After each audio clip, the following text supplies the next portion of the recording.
وہ کہتے ہیں کہ اس بات پر محققین علماء کا اتفاق ہے کہ دعا کا قبلہ آسمان کا ہے.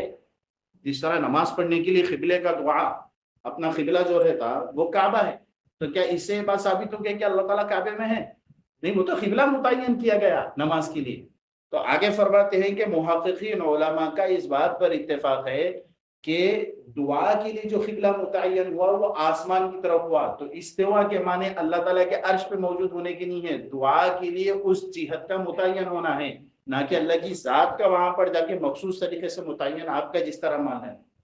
پھر آگے ایک اور بات میں اس کے متعلق کہنا چاہوں گا کہ لمبی گفتگو نہیں ہے بھائی، بس ہم نے ایک آیت سنی ہے جس میں یہ لکھا ہوا کہ اللہ عرش پر ہے، عرش کے علاوہ نہیں ہے، بات ختم ہو جائے. آپ ایک حدیث پیش کر دو کہ اللہ عرش پہ ہے، عرش کے علاوہ نہیں.